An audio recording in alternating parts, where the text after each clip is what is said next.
Bagaimana berbagi makanan itu menjadi bahasa cinta yang universal.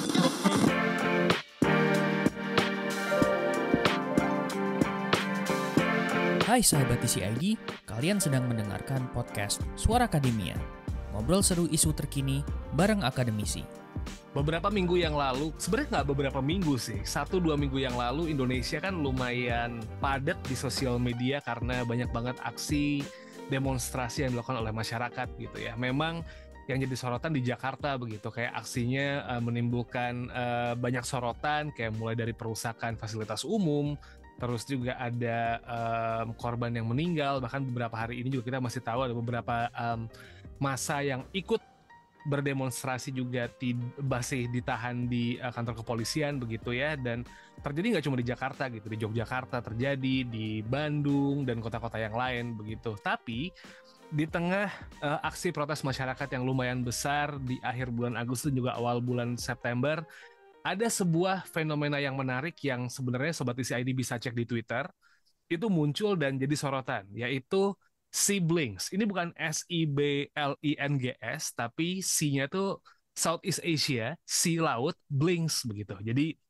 kita bisa ngelihat ada fenomena di mana teman-teman kita yang ada di negara-negara di Southeast Asia begitu ya, kayak di Thailand, Filipina, Malaysia, itu tuh berbondong-bondong ikut mengeluarkan apa ya, bukan mengeluarkan sih, ikut aksi begitu dengan bentuk yang lain. Mereka mengirimkan orderan makan begitu yang bisa diberikan ke masyarakat, baik ke peserta aksi demo atau juga ke driver-driver ojol yang bertugas begitu. It's interesting fenomena, dan bukan kejadian sih, hal yang terjadi di sini tuh menarik buat kita kupas. And itu yang bakal kita obrolin di Suara Akademia kali ini.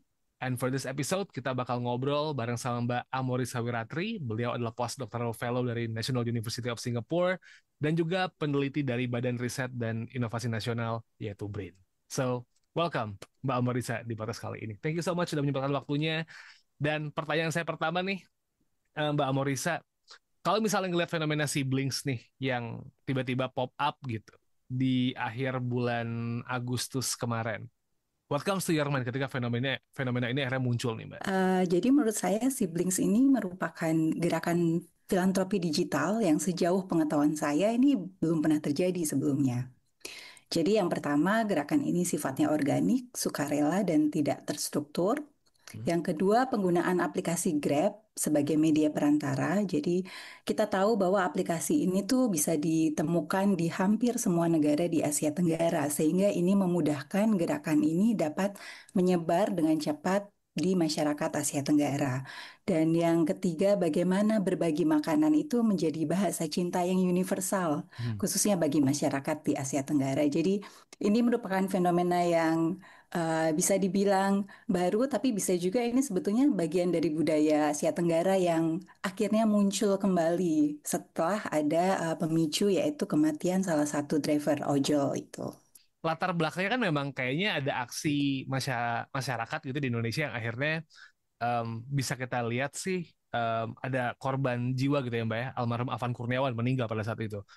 Apakah itu aja yang jadi background atau mungkin ada hal lain nih kalau misalnya Mbak Amorissa ngelihat gitu akhirnya tren siblings ini sempat keluar kemarin nih Mbak? Ya, menurut saya sendiri pemicunya itu memang kematian dari driver ojol Mas Afan Kurniawan ini ya, yang dilindas kendaraan taktis itu.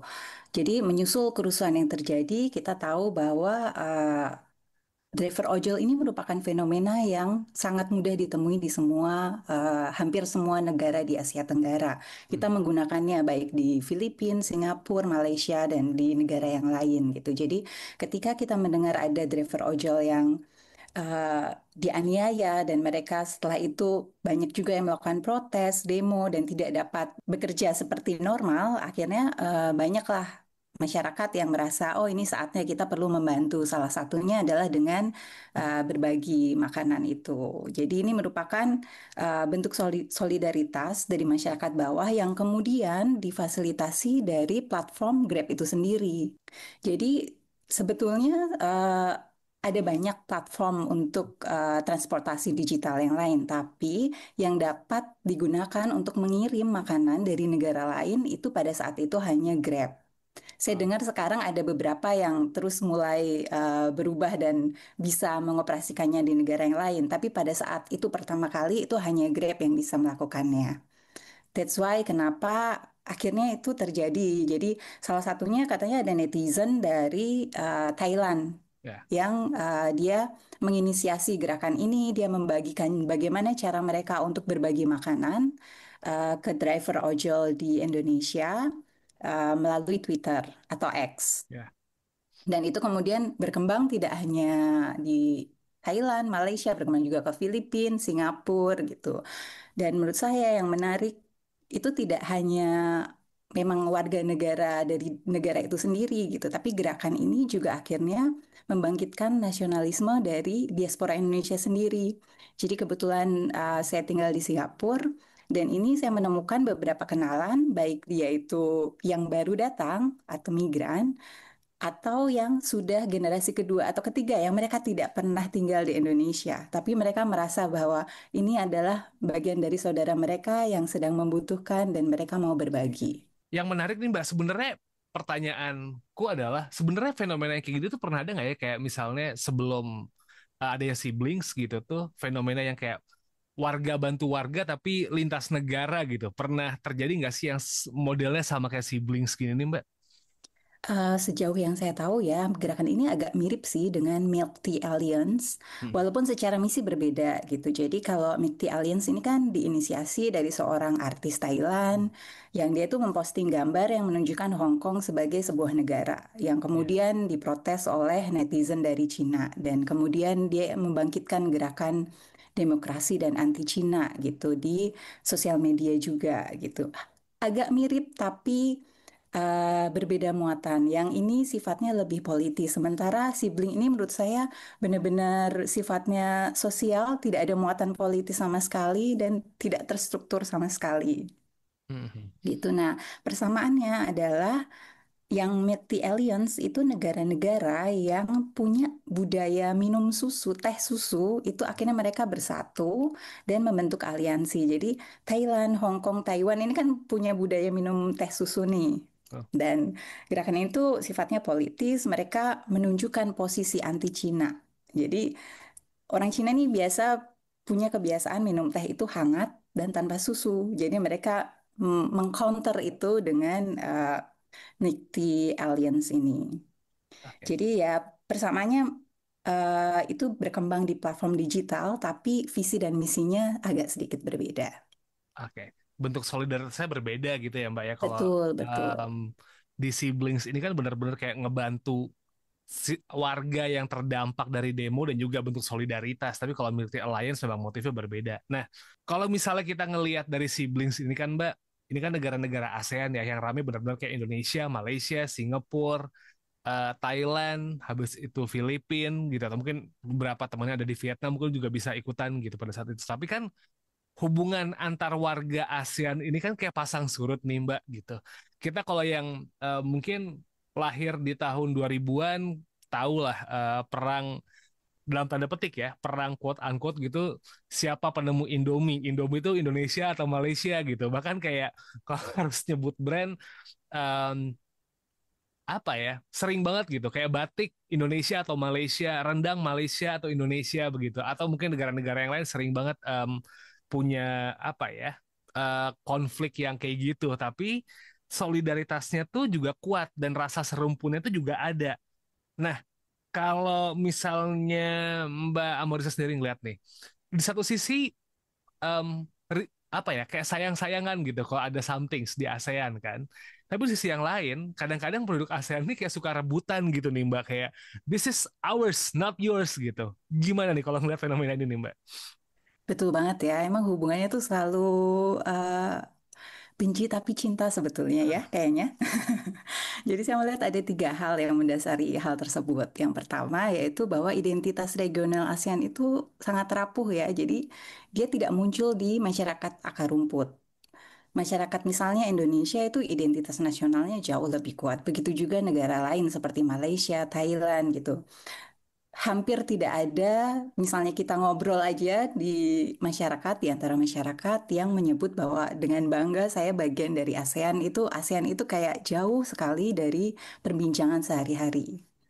Yang kedua, secara historis dan kultural, masyarakat Asia Tenggara sendiri tuh sebetulnya kan berbagi ruang yang sama ya. Kita dulu tuh sebetulnya sama gitu, dari asal yang sama, terhubung ratusan atau mungkin ribuan tahun yang lalu gitu. Sehingga ketika negara modern ini tercipta, kita sebenarnya memang punya produk budaya yang sama gitu, seperti tadi disebutkan kayak rendang, wayang, atau batik gitu. Jadi itu sampai kapanpun akan jadi debat kusir yang nggak pernah ada ujungnya ya, Hmm. karena pada intinya kita sebetulnya satu.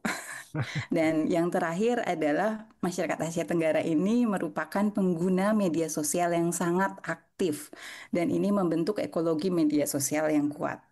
Jadi contohnya nih, untuk pertandingan sepak bola ASEAN nih, AFF Cup, itu kita melihat di dunia maya bagaimana supporter nih saling ejek mengejek, mereka saling menyerang di sosial media lawan gitu, dan mereka itu benar-benar komunitas yang sangat kuat gitu. Jadi di satu sisi ini bisa digunakan sebagai hal yang negatif tadi, tapi untuk case sibling ini, menariknya ini juga bisa digunakan untuk solidaritas yang sifatnya lebih positif juga gitu. Jadi ini bisa jadi dua sisi mata uang yang ya tergantung kondisi yang sedang dia hadapi. Iya, sampai ada kalau meme di Twitter atau di X yang bilang kayak if you want to be Malaysian and if it makes you happy just come. Udah sampai di level itu ya, pokoknya kayak ketika di sehari-hari udah mulai Piala AFF gitu bisa yang Indonesia nih bos, senggol dong. Malaysia nih. Betul. Tapi giliran kalau ada yang mulai satu yang tersakiti, semuanya akrab. Dan itu kayak jadi hal yang udah dari dulu ya Mbak Amorisa Iya, ya. iya betul sekali. Oke, kita ngomongin soal gerakan ini nih Mbak, siblings lagi nih. Eh ini kan letupannya kayak terkesan sesaat gitu, kayak pop up karena memang dunia digital sekarang kan semuanya jadi serba cepat dan ketika ada akses buat ngebuka orang makin akrab dengan tetangga, quote unquote, itu jadi lebih cepat nih. Nah, kalau Mbak Ambersa sendiri ngeliatnya nih, gerakan siblings ini cuman kayak gerakan ekspresi yang emosional sesaat aja Mbak, atau justru malah punya potensi buat berkembang jadi fondasi identitas politik regional nih Mbak, karena jadinya akhirnya kayak oh kita serumpun nih. Jadi kalau ada satu yang kenapa-napa kayak kita bisa bantu gitu. Atau cuma gara-gara kayak Indonesia negara yang salah satu yang paling bukan salah satu sih, negara yang paling luas gitu ya di ASEAN. Jadi sorotan gitu. Akhirnya banyak yang mau ngebantuin nih Mbak. Oke, kalau menurut saya sendiri, untuk konteks Siblix ini ya, saya melihat akan sulit untuk berkembang lebih jauh gitu. Jadi gerakan ini tuh hanya dipicu terutama karena kematian salah satu driver ojol itu ya, dan sifatnya temporer. Jadi dia tidak memiliki struktur sehingga mudah hilang. Seperti sekarang sebetulnya isunya juga sudah mulai mulai menghilang ya di sosial media itu, tagar sibling sudah mulai hilang. Jadi saya tidak melihat ada potensi berkembang menjadi fondasi yang lebih kuat ke depannya. Hmm. Selain itu, identitas ASEAN sendiri itu sifatnya cenderung elitis ya. Ya. Seperti saya sebutkan tadi, jadi dia bukan identitas komunitas, jadi kita tidak punya ikatan yang sedemikian kuatnya, kecuali memang ada sesuatu pemicu yang eh, bisa dibilang kita punya perasaan senasib lah. Itu yang akhirnya berkembang dengan cepat. Tapi setelah itu, ya itu juga akan cepat hilang juga gitu. Sehingga saya belum bisa membayangkan bahwa gerakan ini akan berkembang ke arah gerakan identitas regional yang lebih permanen. Oke. Tapi nih Mbak, kalau misalnya ngelihat gerakan seperti ini kan biasanya kalau pop up muncul bisa jadi cepet gitu kan. Hmm. Kadang-kadang ketika gerakan yang muncul cepet gini tuh ada aja free ridernya gitu Mbak. Betul. Ditebengin gitu buat Hmm. kepentingan-kepentingan tertentu. Hmm. Minimal buat campaign brand lah. Pasti kan kayak, wah waktu yang tepat nih Betul, betul, betul sekali. untuk kita buat bisa pesan sesuatu yang apa namanya international gitu. Mulai Betul, dari kayak gitu betul, tiba-tiba jadi yang LDR, pakai aplikasi kami bisa pesan makanan betul. gitu. Nah, kita ngomongin soal resiko dari gerakan ini, Mbak. Karena kan biasanya pop Hmm. up ini sering muncul, terus rawan dikapitalisasi atau dipakai sama agenda politik tertentu. ada nggak sih Mbak resiko itu tuh muncul ke depannya, atau mungkin ada resiko yang lebih besar lagi nih Mbak dari gerakan-gerakan kayak gini kalau tiba-tiba ternyata ini awet nih Mbak Moriza? Ya, saya pikir jika gerakan seperti siblings ini dikapitalisasi oleh gerakan politik tertentu ya, tentu inti dari gerakan solidaritas ini akan kabur. Jadi yang tadinya ini sebuah budaya kita yang sangat positif, berbagi makanan, berbagi kebahagiaan, tapi ketika ada politisasi atau kapitalisasi ya misalnya jadi iklan nih, kalau ada apa-apa pesan aja dengan Ya. platform ini yang bisa dilakukan dari berbagai negara, itu pasti akan menghilangkan kepercayaan masyarakat juga gitu. Dan yang menarik menurut saya gerakan ini tuh dapat terjadi secara luas karena si pengirim bantuan itu bisa menjangkau bantuannya itu ke penerima secara langsung. Jadi sebetulnya kita itu kan selalu khawatir ya kalau kita memberi bantuan ini akan sampai tepat nggak sih gitu atau jumlahnya akan direduksi atau tidak sih gitu. Dan menurut saya gerakan ini seperti counter dari itu semua gitu karena kita bisa memilih kita mau memberikan apa dan kita bisa langsung memberikan ke orang yang ingin kita berikan gitu. Dan yang menarik kan tidak hanya si pengirim bantuan itu yang memposting dia mengirim tapi juga bagaimana respon si driver itu sendiri ketika menerima kan. Saya melihat ada salah satu driver yang menanyakan boleh tidak Kak ini buat saudara saya gitu. Jadi tidak cuma buat saya karena pesannya terlalu banyak gitu. Jadi buat saya itu juga merupakan budaya yang selama ini mungkin kurang terkuak ya dari masyarakat kita bahwa sebetulnya masyarakat lapisan bawah pun juga ingin berbagi loh ketika mereka diberi rezeki lebih mereka juga akan berbagi ke orang lain lagi gitu. Maybe it's gonna be my last questions nih Mbak. Ketika ini fenomena ini tuh akhirnya sekarang kan udah kelihatan nih udah mulai menuju senjanya gitu ya.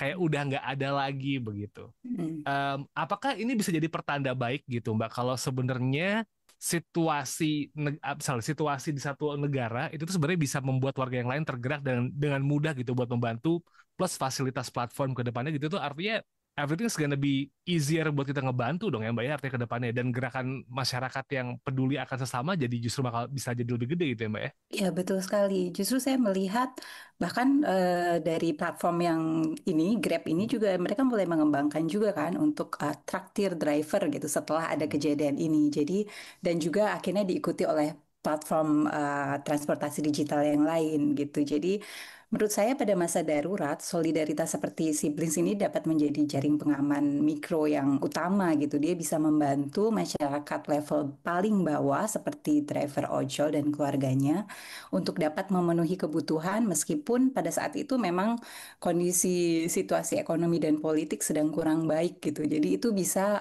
menumbuhkan solidaritas dari berbagai masyarakat bahkan lintas negara.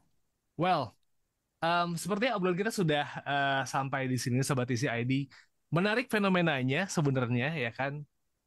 Meskipun kita berharap Indonesia tenang lagi gitu ya, ada perubahan-perubahan yang baik yang tidak perlu diikuti dengan kerusuhan-kerusuhan gitu. Jadi ya siblings ini hal yang bagus, tapi jangan sampai motifnya itu terulang karena ada kerusuhan gitu. Jadi baru Betul kita harus sekali. bergerak kayak gitu.